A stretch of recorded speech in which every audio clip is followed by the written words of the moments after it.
आज बिल्कुल अंदर से इच्छा नहीं थी कि मैं प्रोग्राम करूं, फिर भी मैंने कहा नहीं, हम लोगों के बीच में जाएंगे, अपनी फरियाद रखेंगे कि एक एक व्यक्ति इस चीज को ध्यान से देखो आप लोगों को कि क्या ये झंडे पकड़े हुए सच में किसान है। मैं पहले दिन से ये बात कह रही हूँ कि ये किसान नहीं है, किसान नहीं है। क्या किसान डीजे लेके घूमते हैं? क्या किसान हल्ला करते हैं? क्या किसान बहन बेटियों के दुपट्टे फाड़ते हैं? मैं मिलना चाहूंगी एक एक किसान नेता से, मैं हर खाप से हिसाब मांगूंगी इस चीज का। मैं गली गली जाऊंगी, महिलाओं को लेके जाऊंगी, मैं कुछ पूरा उचारा हल्का, मैं गांव गांव जाके हिसाब मांगूंगी इस चीज का। अरे फिरते हुए आज हमें महीना हो गया, ऐसी गंदगी तो मैंने कहीं नहीं देखी जो मैंने आज यहाँ गांव में देखी। मैं अंदर से मतलब मैं बता नहीं पा रही कि मुझे इस चीज की कितनी पीड़ा है कि मैं कह के थकी कि हम महिलाओं की सुरक्षा करेंगे, हम महिलाओं के साथ हैं, हम महिलाओं को सशक्त बनाने का काम करेंगे, हम महिलाओं को पंचायतों में भागीदारी देकर हमने महिलाओं को पुरुषों के बराबर हक दे दिया।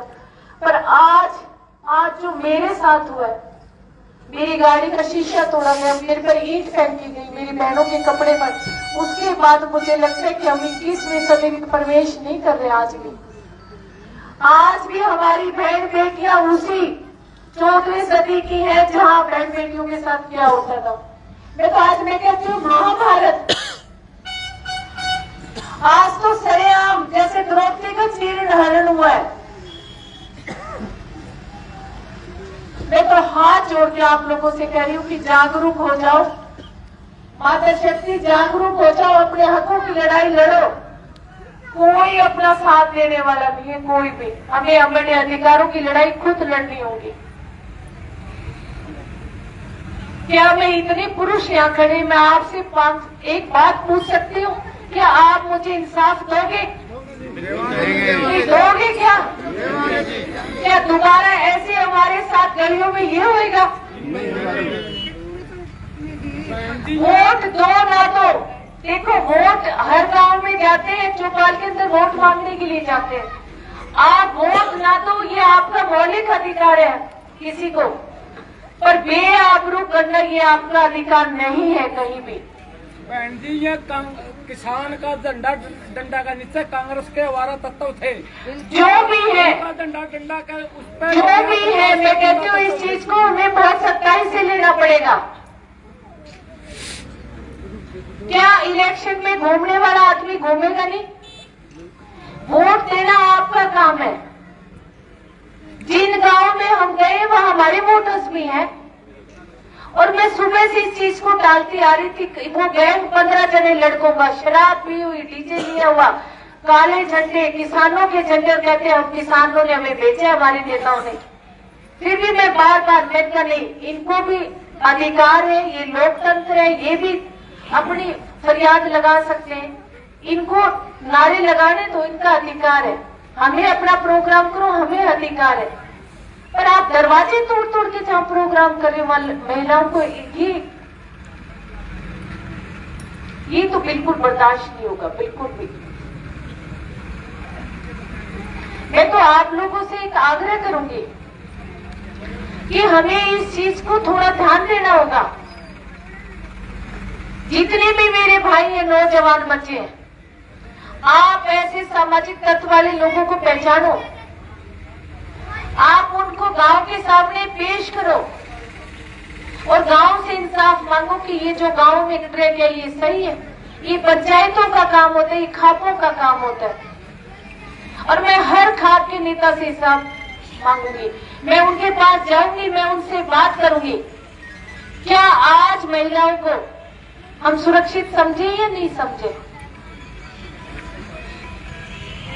पर ये जो आज हुआ है ये बहुत गलत हुआ है। मैं तो अंत में इतना ही कहूंगी मेरे भाइयों से कि मेरे भाइयों, सबके घरों में बहनें हैं, बेटियां हैं, जो ये 20 महिलाएं मेरे साथ घूम रही हैं, तो फिर ये तो सुरक्षित है नहीं। ये भी तो सुबह 9 बजे घर छोड़ के मेरे लिए आई है। आज इतनी महिलाएं यहाँ आप लोग खड़ी हो, आप भी तो घरों से बाहर आई हो।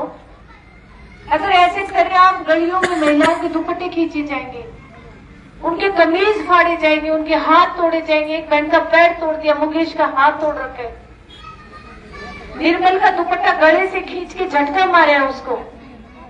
एक लड़के ने एक लड़की की बाजू पे इतना तेज काटा है उसने, उसके हाथ पर। क्या ये किसान है? नहीं, मैं महिलाओं से पूछूंगी कि मैं भी तुम्हारी बहन हूं। हम तो रात को 11-11 बजे भी बाडड़ा से निकलते हैं, 2-2 बजे भी निकलते हैं, पर मैंने ऐसा सिस्टम कहीं नहीं देखा। वहां भी तो हमारे भाई हैं, क्या वहां किसान नहीं है? क्या वहां किसान खेती नहीं करते? 2-2 बजे घर जाते हैं, अपने आप को इतना सेफ समझते हैं कि हमारी भाइयों की छाया में हम लोग घूम रहे हैं। हमारे बड़े बुजुर्ग, एक आदमी अगर गेट का लेके बैठ जाते हैं तो रात को जब 12 बजे तक घूमो, उस गली में हमें सुरक्षा महसूस होती है कि वहां मेरा चाचा था, वो बैठा है, मुझे कोई उंगली नहीं उठा सकता मेरे ऊपर। पर ऐसा तो उचारना वालों मैंने तो कभी नहीं देखा। आज मुझे अंदर से खुद के लिए भी बहुत पीड़ा है और महिलाओं के लिए बहुत पीड़ा है। मैं तो ये जो बात है वो आपके चरणों में डाल के जा रही हूँ, मेरे बड़े बुजुर्गों के चरणों में डाल के जा रही हूँ कि क्या हम महिलाओं को ऐसे रखेंगे हमारे समाज में? मैं फिर एक बार कहूंगी कि मैं दाड़म खाप के आगे मेरी बात रख के जा रही हूँ कि ये दाड़म खाप क्या मुझे इंसाफ दिलाने का काम करेगी समाज में।